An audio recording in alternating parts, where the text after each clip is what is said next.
Hello, ladies and gentlemen, and welcome back to Viscount Breckenridge to the rescue. On today's episode, we're starting in Chapter 3.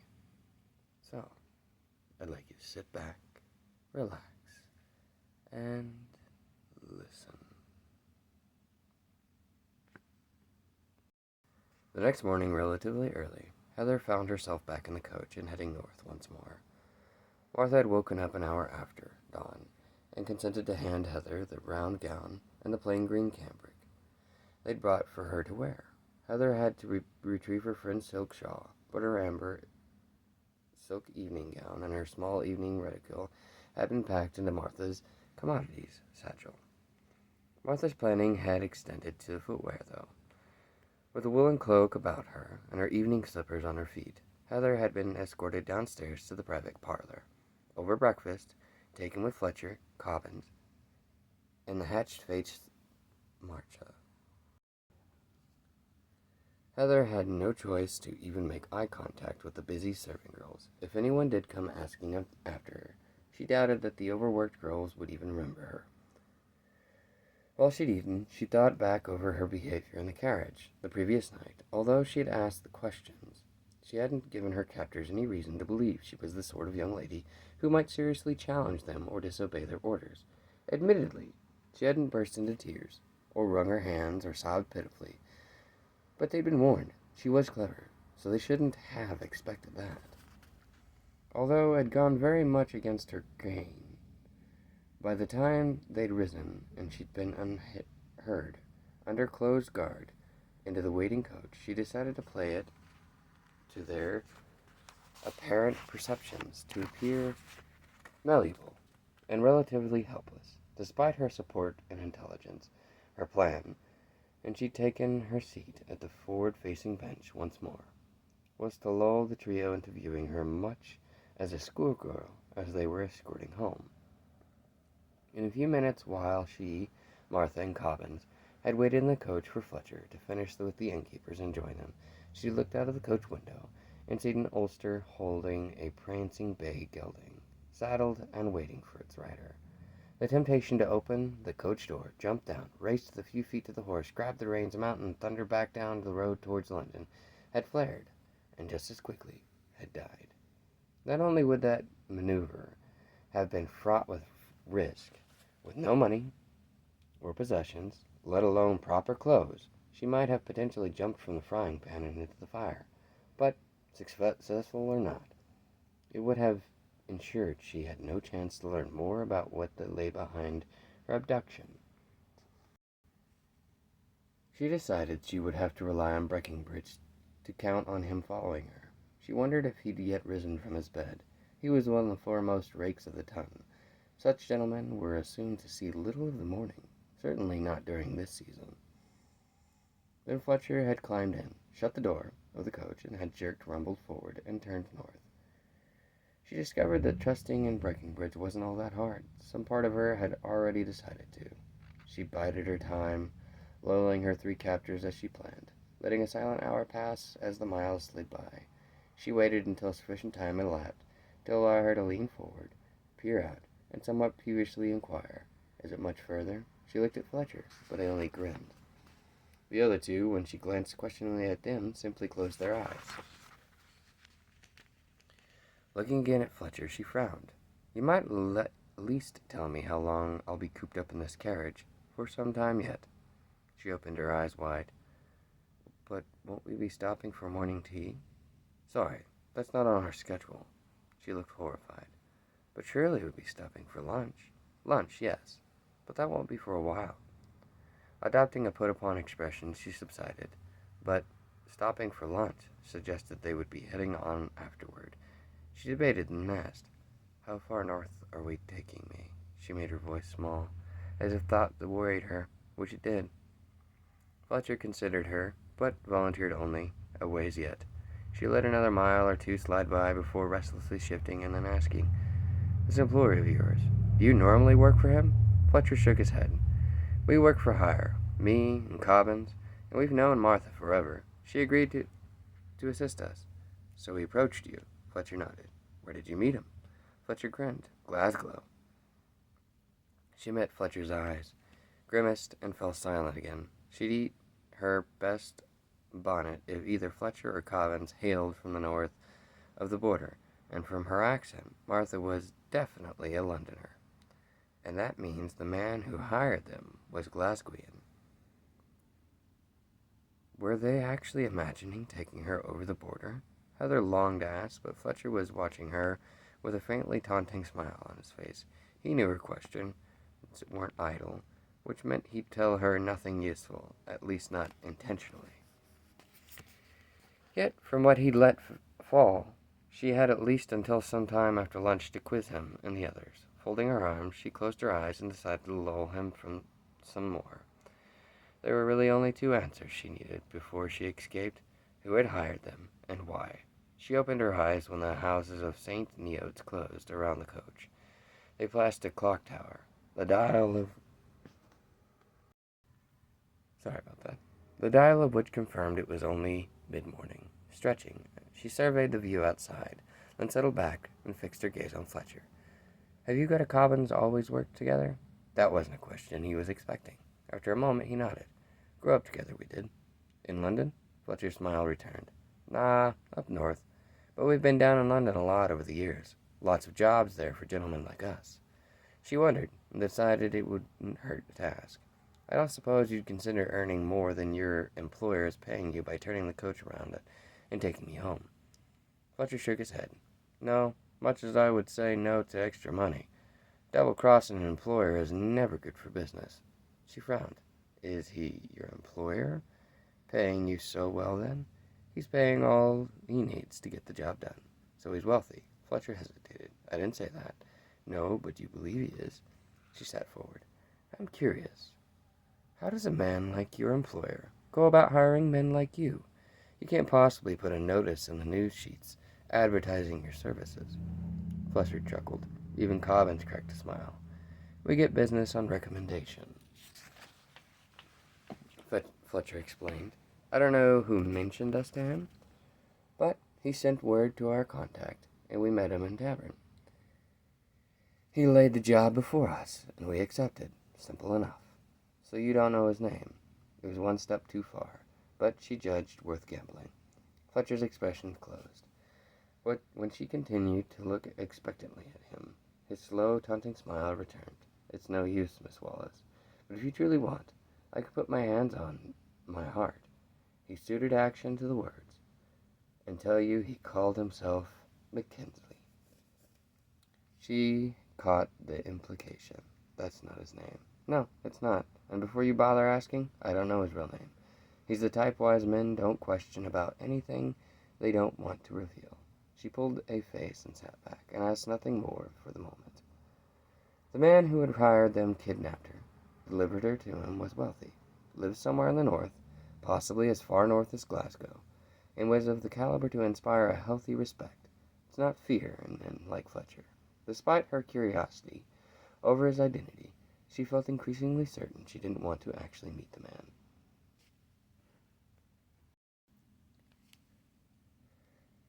They halted for lunch a little afternoon in the village of Stretton.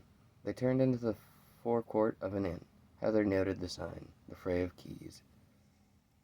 She'd been this far on the Great North Road on several trips to visit her cousin, Richard and his wife, Carton, in Scotland, but she couldn't say she recognized the village. Descending from the coach, she eased her cramped limbs and then looked swiftly around. Would Breckenridge notice that they'd stopped, assuming, of course, that he was indeed following and wasn't too far behind? "Come along." Martha took her arm and propelled her toward the inn's main door. "Let's order that lunch you were asking after before Fletcher changed his mind." Heather went docilely enough, but the comment had her glancing back. Fletcher and Cobbins had left the coach, which thankfully was being led not deeper into the yard, but to one side of the forecourt, where it would be readily visible from the highway. Fletcher and the taciturn Cobbins had walked to the highway's edge and were looking back along the road, talking, possibly arguing, and they watched, allowing herself to be led inside, then steered to a wooden paneled booth in the back corner of the tap room. As Martha nodded, Heather sat, then scooted along the seat to Martha couldn't sit, too, Hemming Heather is against the wall. She looked toward the door. Fletcher and Cobbins had yet to come inside. A servant girl approached. Martha asked what was available, then ordered shepherd's pie for them all, and the 3 mugs of ale. Martha glanced at Heather, then added, "And one of cider." Then serving the girl nodded and took herself off. "Thank you," Heather said. Martha only grunted. Heather let in a moment of silence elapse, then her gaze still upon the open door, and asked, "What's Fletcher waiting for? Could this be where she was to be handed over? He's just playing cautious. It's habit with him. He's making sure no one's following us along." Heather's heart sped up. Keeping her tone even, she ventured, "But how could anyone be following? If they'd seen me snatched off the street, they would have caught up long before now, surely." Martha nodded. "So you'd think. But like I said, old Fletcher's a man of caution. No doubt, but that's why he's survived for so long." The serving girl arrived with a tray piled with plates.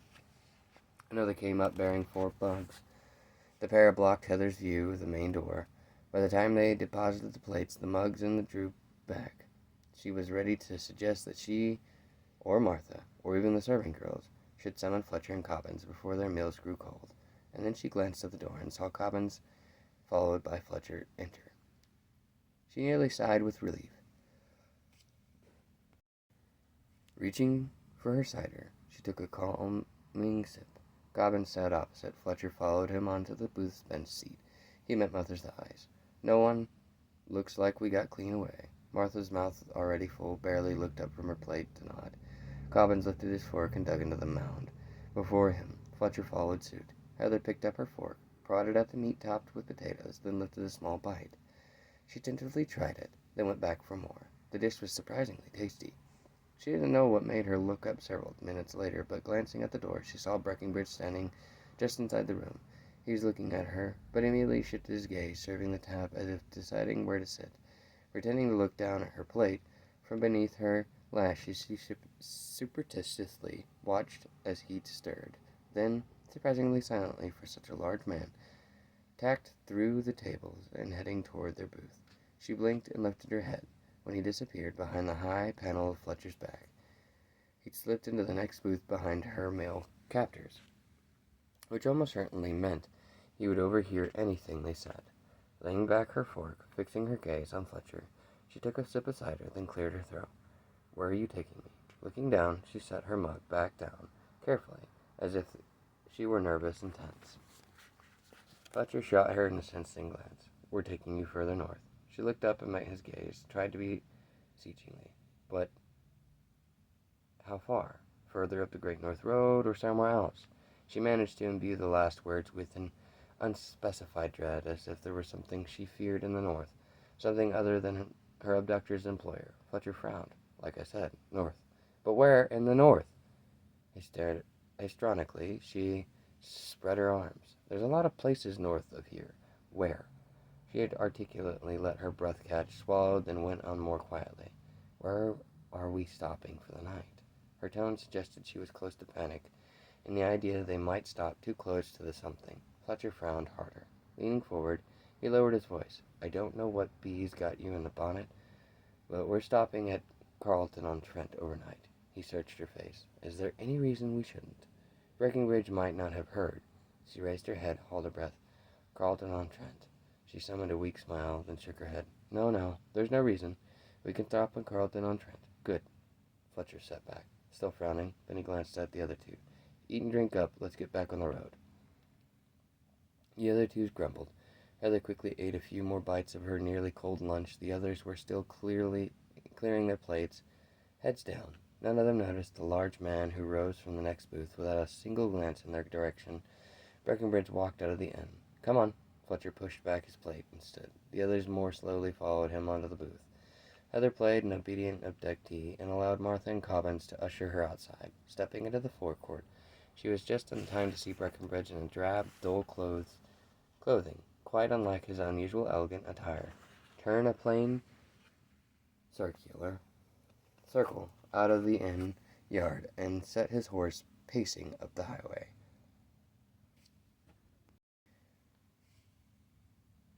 She surmised he decided to go on ahead of them. Fletcher hadn't taken any notice of the circular and its driver. He'd gone straight to their own coachman and had started discussion. She didn't think Cobbins had noticed Breckenridge either, and Martha had emerged from the inn behind her.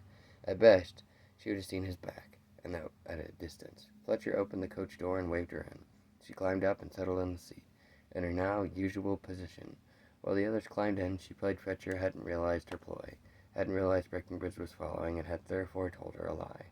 If she lost Breckenridge's protective presence, even as the thought formed, along with the realization of how very alone she would feel if she didn't know he was close, how very much more afraid and truly panicked she would be, she couldn't help but recognize how ironic it was, how strange that her nemesis, who she habitually avoided and thoroughly disliked, had somehow transformed into her savior. Breckenridge, her savior. She very nearly snorted. Turning her head, she looked out of the window and was on the coach lurching rumbling out of the yard. Breckenridge swept into the Newark-on-Trent in the middle of the afternoon. He had driven like a demon to get far ahead of the coach carrying Heather, and the pair of greys were flagging. He turned into the first large posting inn and shouted for the Ulster and the stablesman. Despite his appository attire, they responded in the voice of an authority and came running. Stepping to the ground, he tossed the reins to the first Ulster, spoke to the stablesman. I need the best pair you have, harnessed and ready to go in. He drew out his fob watch, checked the time, then snapped it shut. Tucking it back into his pocket, he met the stableman's eye. 1 hour. Aye, sir. And the greys? He gave the man the direction of the posting house and the high barnet, then strode out of the inn yard and made for Lombard Street. His first stop was the local branch of the Child's Bank. One, he replenished his supplies of cash and followed the bankman's directions to the town's premier boot mark, and was lucky enough to find an excellent pair of riding boots that fit him. His next stop was the best gentleman's outfitters, where he created a small foray by demanding they assemble for him outfits suitable for a groom and for a north country laborer. He had a tailor goggled at him, and the assistant simply stared. Holding on to his temper, he brusquely explained that the outfits were for a country house party where fancy dress was required, and they fell to with appropriate zeal. It still took longer than he would have liked. The tailor fussed with the fitting until Breckenridge declared, "Damn it, man, there's no prize for being the most perfectly dressed groom in the North." The tailor jumped. Pins scattered everywhere between his lips and scattered on the ground. His assistants rushed in to gather them up. The tailor swallowed. "No, of course not, sir. If sir will remain still, I will endeavor to remove the pins. Although, really, such shoulders, well, I would have thought. Never mind about showing off my damned shoulders. Just make sure I have room to move." The instant the dapper little tailor stepped back, Breckenridge swung his arms up, then forward. Neither jacket nor shirt ripped. "Good, these will do." He nodded at the other outfit and the jacket and breeches. He traded his evening coat for back in the Hebworth Tavern. "Just pile these up. I'll wear what I have on. I have to get back on the road." The tailor and his assistant scurried to obey. Breckenridge paid and tipped them well, grateful they hadn't led him to lose his temper, which seemed to be riding on the distinctly frayed rein. The parcels of clothes under one arm, he strode quickly back to the posting inn. A pair of descending-looking blacks had been harnessed to the circle. He hired the baldock to replace the two showy phaeton. He inspected both horses, then paid the stablesman, stowed his parcels beneath the seat, climbed up, sat, and after testing the reins, nodded to the Ulster, released them. The Ulster let go. Both horses lunged but immediately felt a firm hand on the reins. They tossed their heads, but quickly settled. With a flick of his wrist, Breckenridge sent them pacing neatly in the streets, then turned out and headed briskly on up the Great North Road. He was at the post at the top of an old bell and inn called Trent, when the coach carrying Heather turned under the inn's arch and drew up in the forecourt. Seated at the table in front of the corner of the tap, he sipped a pint of ale and watched the group descend from the coach. As before, Heather was closely guarded and unsheared towards the inn's front door, which opened into the inn's foyer. The foyer, most helpfully, was separated from the tap and a wood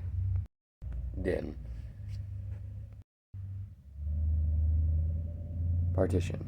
From where he sat, he could hear every word uttered, even muttered, in the foyer, but no one in the foyer could see him. Of course, he couldn't see them either, but he hoped Heather would have noticed that there was only one inn in the small village and would assume he'd be somewhere near. He heard the front door open, followed by the usual sound of the arrival. Then someone rang the bell on the counter.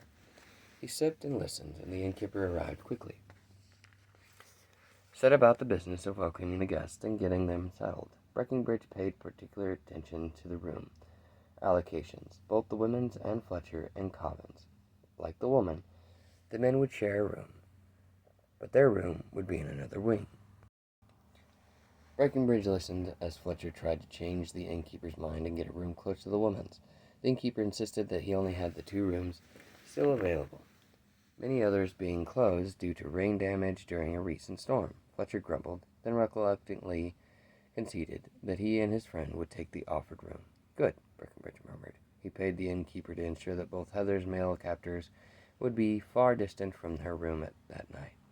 He sincerely hoped that by this evening she would be ready to quit their company and return to London. The farther they went, yet as attested to by the extra disguises he bought, he wasn't placing any wagers on her coming to her senses, especially not because he thought she would. The abducting party fused over their luggage. Then Heather spoke, her voice carrying clearly into the tap. I'm unaccustomed to being cooped up all day. I really must insist that you permit me to enjoy a short walk. Not on your life, Fletcher growled. From the sound, Breckenridge realized the group had moved closer to the tap. You don't need to think you're going to give us the slip so easily, Fletcher again. My dear good man, Heather with her nose in the air. Breckenridge could tell by her tone. Just where in this landscape of empty fields do you imagine I'm going to slip to? Cobbins opened that she might try to steal a horse and ride off. Oh, yes, in a round gown and evening slippers, Heather jeered. But I wasn't suggesting you let me ramble on my own. Martha can come with me. That was Martha's cue to enter the room and into the fray. But Heather stuck to her guns, refusing to back down through the ensuing, increasingly heated verbal stouch. Until Fletcher entered aggravatedly, frustration resonating in his voice. Look, you. We're under strict orders to keep you safe, not to let you wander off, to fall prey to the first shiftless rack who rides past and takes a fancy to you. Silence reigns for a half-minute. Then Heather abductedly sniffed. I'll have you know that shiftless rakes know better than to take a fancy to me. Not true, Breckenridge thought, but that wasn't the startling information contained in Fletcher's outburst. Come on, Heather, follow up. As she heard his muttered exhortations, she blithely swept on. But if rather than standing here arguing, you treated me like a sensible adult and told me what your so strict orders with respect to me were, I might see my way to complying, or at least helping you comply with them. Breckenridge blinked as he sorted through that pronunciation. He could almost feel for Fletcher when he hissed out a sigh. All right. Fletcher's frustration had reached breaking point. If you must know, we're to keep you safe from all harm. We're not to let your bloody pigeon pluck so much as a hair from your head. We're so to deliver you up in prime condition, exactly as you were when we grabbed you.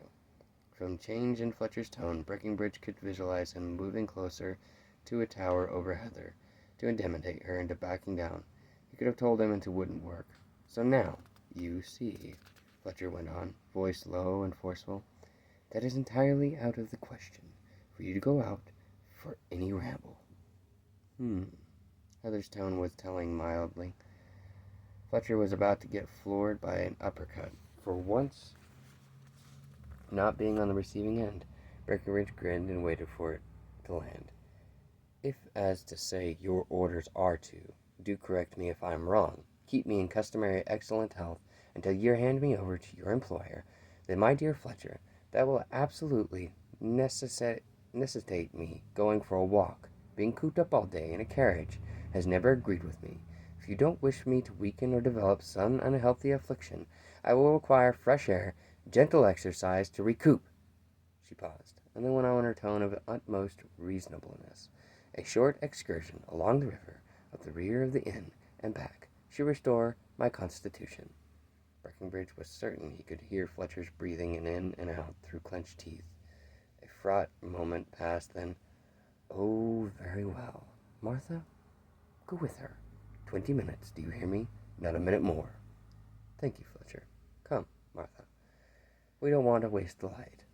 Breckenridge heard Heather, with the rather slower Martha, leave the inn by the main door. He slipped his ale, waiting. Eventually, Fletcher and Cobbins climbed the stairs. Cobbins grumbled, Fletcher ominously silent. The instant they passed out of the hearing, Breckenridge stood stretched, then walked out of the tap into the foyer. Seconds later, he slipped out of the front door. The River Trent flowed peacefully along, a mere 100 yards from the rear of the inn.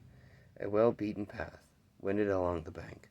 Heathers ambled down and genuinely glad to have the chance to stretch her legs, to breathe fresh air. But her principal reason for insisting on the walk was to gain some inkling on whether Breckenridge was there. Until she saw him, she had no way of knowing if he was whether he'd arrived ahead of them or still was on his way. One thing she did feel certain about was that he would materialize and hover close. He'd said they would have to meet every night. She was under no illusion. If he thought she was in real danger, he would intervene and rescue her, regardless of what he might have to do to accomplish that. By the same token, when they met that night, however, they managed it. He would most likely try to bully her into giving up her quest and returning to London with him. So while she walked, she reviewed all she'd learned. Not enough, but a few telling facts, enough to justify persisting, and learning more if she could.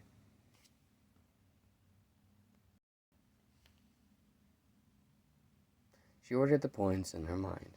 She was mentally far away, abstinently strolling when Martha plodded heavily alongside. "You're taking this awfully well." Heather glanced at her, meeting Martha's shrewd gaze. "I'd expected," Martha continued, "to have to deal with hysterics, bouts of weeping, pleading at the very least." "Yes, well," Heather pulled an expression face. Looking ahead, she went on, "I have to admit, I did feel like panicking at first, but I've been wondering if I should view this as an adventure." She had to deflect any suspicion, so offered that one explanation might serve.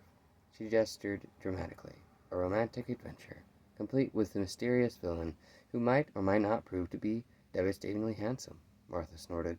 "So that's the way it is. You're romanticizing the blackguard who's arranged your kidnapping.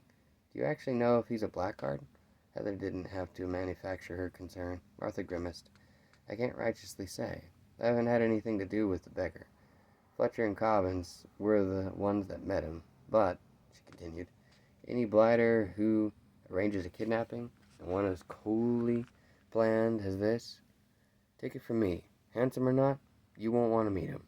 Martha glanced at her again. "Sure, you don't want to rethink those hysterics." Heather arched her eyebrows. "Will they get me any further?" "Not with me. And Fletcher's more like to slap you than come over all solititious." "Well then," Heather tipped up her face, "I believe I'll just go on romanticizing, at least until I have cause not to." "You should be grateful. I'm making your task much easier." Martha snorted. "Speaking of which," she halted, "this is far enough. You may need to exercise, but I don't. We head back from here." Heather halted, filled her lungs full, then exhaled on a sigh. "Oh, very well." Swinging around, she fell in beside Martha's large, darkly garbed figure, and then started back toward the inn. The maid was an inch or so taller than Heather, and at least 2 of her in girth. Yet despite her size and usual plodding gait, Martha could move fast enough if she wished, and Heather had seen the size of the arms concealed by her voluminous black sleeves. Martha might be large, but she was mostly muscle. If Heather had to escape the woman, she'd need to ensure Martha was incapacitated first. They walked slowly back into the inn. Martha because that was the speed at which she walked. Heather because she saw no reason to cut short her time in the crisp, late afternoon air. Reaching the narrow path they'd taken from the inn to the river, they left the river path, and with the Trent and the backs climbing the shallow slope toward the inn. Raising her head, Heather looked at the gray stone, building and saw the tall, broad-shouldered, dark-haired man who paused in the shadows by the corner.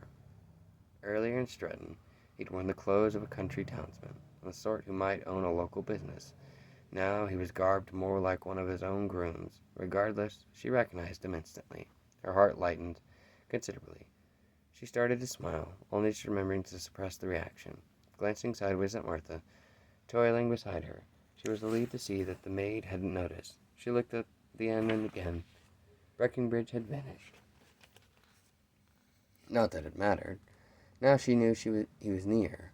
They would meet tonight somehow. She turned her mind to rehearsing her report, to listing all she had learned, and the manner most likely to convince him to agree to continuing on her crafters.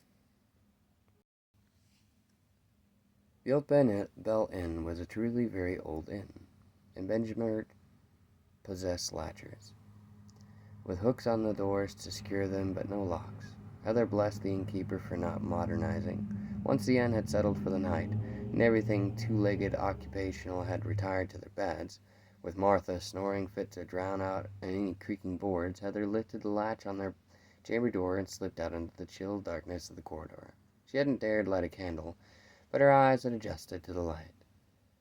She could see well enough, with one quick glance confirming the corridor was empty. Once again, she'd been deprived of her outer clothes, but she'd complained about the cold, and had used the excuse that they would want her to take a chill to persuade Martha to allow her to keep her silk shawl, to spread her cloak over her bed for extra warmth. The cloak was wrapped around her now, and cinched at her waist with the silk shawl. Although the makeshift gown left her ankles and lower calves exposed, at least her skin there was screened by silk stockings, and the gown otherwise was significantly improved over the previous night corvette, and didn't rely on her holding in the place to remain decent, which was pertinent considering given she was off to meet Breckenridge. He'd more or less made it a condition for his agreeing to allow her to continue traveling on with her captors, and she knew him well enough not to call his bluff, because it would be no bluff. Besides, she wanted to share what she'd learned, and see if he might have any further insights. His knowledge of this world, especially beyond the confines of the ton, was significantly greater than hers. Silently closing the door behind her, carefully easing the latch back into place, she turned in the direction of the stairs. For several moments she held still, straining her ears for any sound, and allowing her vision to better adjust to the deeper darkness of the corridor, and reminding herself of the way when she and Martha had risen from the table they'd shared with Fletcher and Cobbines in the tap through the evening. Breckenridge, seated across the room and closer to the door, had anticipated them. He'd risen and left the tap ahead of them. He'd been climbing the stairs, and when she met Martha, had reached the foyer. They'd followed him up and had seen him open the door of the room not far from ahead of the stairs. He hadn't too much as a glance their way, but had gone in and shut the door. She walked on with Martha, past the door, down the corridor, and around the corner to their chamber.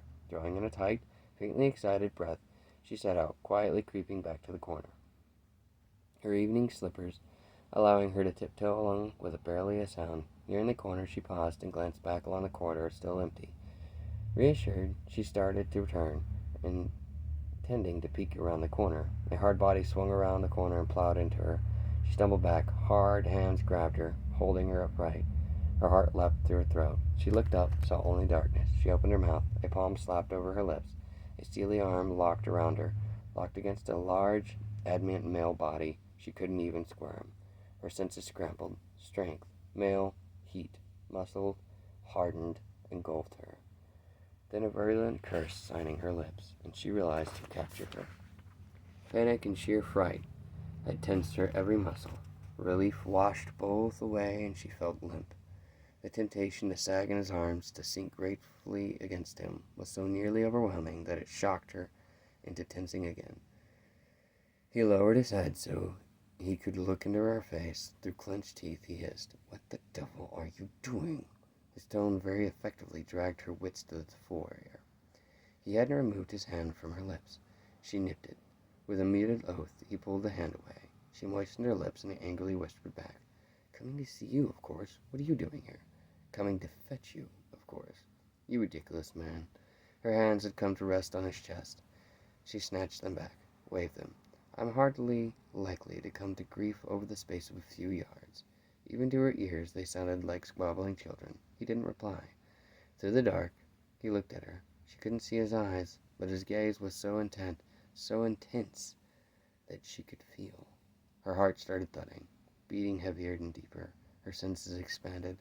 Alert in a wholly unfamiliar way, he looked at her. Primitively instinct rifled the delicate hairs on her nape. Abruptly, he raised his head, straightened, stepped back. Come on. Grabbing her elbow, he bundled her unceremoniously around the corner and on up the corridor before him.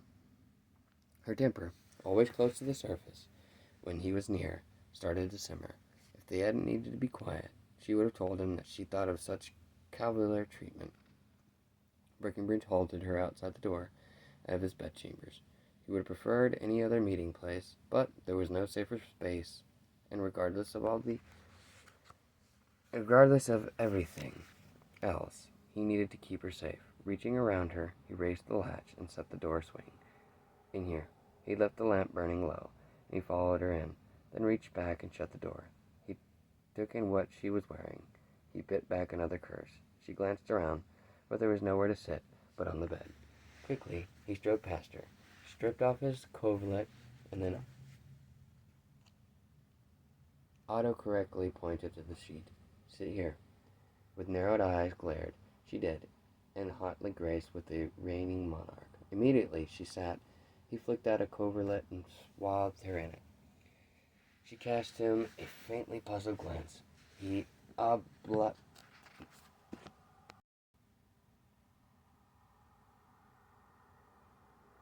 She cast him a faintly puzzled glance, but obligingly held the enveloping draped close about her. He said nothing. If she wanted to think he was concerned about her catching a chill, so be it. At least the coverlet was long enough to screen her distinctly ankles and calves, which really was ridiculous, considering how many naked women he'd seen in his life. Why the sight of her stockingly ankles and calves should so affect him was beyond his ability to explain. Turning, he sat alongside her, with a good foot of clear space between them. So, what have you learned? She studied him for a moment, then said, Not as much as I would have liked, but they didn't let fall that their employer hired them in Glasgow. He's paying for everything, and they seem happy with the financial arrangements, suggesting that he'd less reasonably wealthy. But as yet, I haven't been able to drag from them any further details about where they're taking me. Huddling under the coverlet, she frowned across the room. The only other thing I dragged from them was more by the way of an impression. When she didn't go on, he prompted, What impression? The line between her brows deepened. They, Fletchers and Cobbins, at least, they're the ones who met him. View him, their employer, was certain. I suppose you'd say wariness. Respect? Her lips twisted. Yes, but more like physical senses. He might simply be nasty, dangerous sort, Breckenridge thought for a moment. Where in Glasgow did they meet him? In some tavern. Apparently they do work like this for others, for hire. He heard of them from someone else they worked for and approached them through some contact they have in place.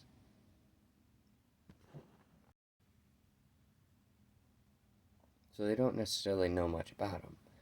I gathered not. They gave him a name, but before getting excited, Fletcher made it clear they're certain it's not his real name. What was it?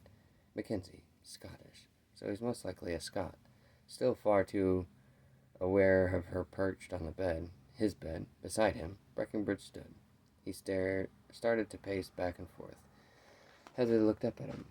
I'm not sure we can assume that. It might be that the reason Fletcher's so certain Mackenzie isn't his real name is because he, their employer, is English. Breckenridge grimaced. True, and there are Englishmen aplenty in Glasgow. Beneath the coverlet she straightened. Regardless, it's clear I need to learn more. The dark look Breckenridge slanted her wasn't encouraging. We're already a long way from London, and we're still on the Great North Road. We have to notion how far north they intend taking you. But every single mile takes you further from your family and further from safety. Her lips tightened, but she held to her composure. So far, he'd been reasonable and supportive. For once, she tried to reason with him and see where It got her. As to that, strange thought it seems, they have orders, strict orders, to keep me safe, unharmed, and healthy. I used those orders to insist on being allowed to walk by the river, so it seems they're taking them serious. Somewhat reluctant, Breckenridge nodded. I was in the tap on the other side of the apartment, separating from the foyer. I heard it all. He kept slow pacing, his face set in the unusual, impassive mien, then shot her a glance. I admit that this is decidedly strange. She nodded. Indeed, and every mile we go farther from London makes the notion of ransom even more unlikely. So we're still no closer to learning what's behind this. Neither the who nor the why of it. She waited until he swung around again and caught his eye. I believe we need to consider the wider implications. His lips twitched. She was almost certain of it, but didn't stop pacing. Meaning you want to continue on with this, he gestured. Quest of yours? She tipped up her head. Of course. I'm here, already kidnapped, but they provided me with a maid and are under strict orders to see my health and safety. Orders they're clearly committed to obeying. On top of that, she waved at him, you're here. If you continue to follow our party, when it comes to the point where escaping becomes necessary, I'll be able to do so and hide behind you. God knows you're large enough. He quirked a black brow. Before he could respond verbally, she went on. Given the threat extends beyond me to my sisters, and possibly even to the cousins, that as yet have been insufficient information with which to counter or nullify that threat, then while remaining with Fletcher and the other two exposes me to no additional danger, it patiently my duty to stay with them at least until we learn enough to identify who's behind this, and if possible, his motives. Fixing her eyes on Breckenridge, she concluded, in my estimates, the reasons against continuing on with his captors have outweighed by the reasons that I should. Breckenridge studied her as he paced. He wanted to inform her that she was wrong, that this is an estimate and the impertinent and imperative of keeping her totally and absolutely safe, which to his mind meant taking her back to London and deposing her under her father's roof, by far outweighing every other consideration. For him, it did, but for her, the damned thing was that he could understand her stance, and he could hardly accuse her of being headstrong, willful, headless, selfish female. She was driven by such selfless, family duty-derived motives.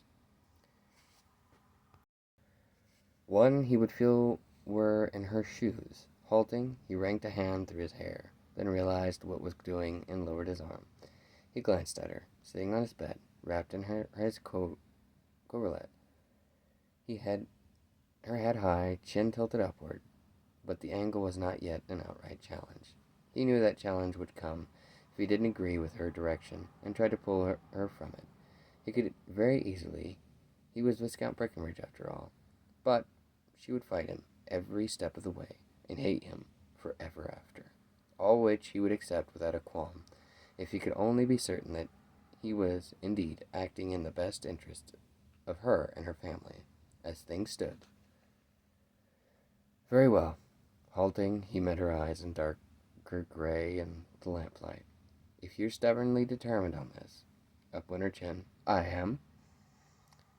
In that case, we'll continue on. One more or less we have been at least for tomorrow, he frowned. We'll have to play it by ear. He'd have to trust her to do so. If you'll give me your promise that the instant you learn either the employer's name or his direction, or even the place where they plan to hand you over, you tell me. Give me the sign, at least so I can arrange to whisk you out of their clutches. If you promise that, we'll go on, and we'll have like we have been. She smiled. Pleased. I promise, as soon as I learn anything useful, I'll give you some sign so we can meet and discuss it. He noted the difference between what he'd asked and what she promised, but that he suspected was the best he could hope for. He nodded in acceptance, then waved her to the door. She rose, slid the coverlet from her shoulders, and laid it back on his bed, then walked to the door. Keeping his gaze on her face, she waved her to a halt. He opened the door and looked out, and the corridor was empty. Reaching back, he took her arm and drew her through the door. He escorted her quickly and silently back to her room. She opened the door, and the sound of the robust snoring ensued forth. She turned to him, grinned, and mouthed, "Good night." Slipping through the door, she quietly closed it before her. He stepped back, put his back to the corridor, walked opposite of the door, and then waited, listened. After enough time had elapsed for her to have slipped back into the bed, and Sorner's snoring hadn't ceased. He pushed away from the wall and headed back to his room. Inside, he stripped and slid beneath the covers, and was immediately enveloped in a subtle scent he had no difficulty identifying. It was hers, the scent that clung to her hair and had transferred to the coverlet. The airy, delicate, vibrant female scent instantly evoked the vision of her stocking-bird ankles, the way the sheer silk had sheened over the curves. He groaned and closed his eyes. Clearly, he wasn't destined to get much sleep. Accepting that, dampening his reaction as well as he could, he sought distraction in the pragmatic details of the adventures they'd somehow embarked on. He was going to have to devise ways of staying close to her while remaining invisible to her captors. Appearing inconspicuous wasn't a skill he had much cause to develop, no more than he had cause to learn the ways of dealing with her on a rational basis. Keeping her safe on her quest was a task that looked set to tax his ingenuity in ways it had never been before. It was going to be a challenge. Yet, no matter how he turned the puzzle over in kidnapping over in his mind, no matter what perceptive he took, in one respect, she was incontestably correct. This was no ordinary, run-of-the-mill abduction.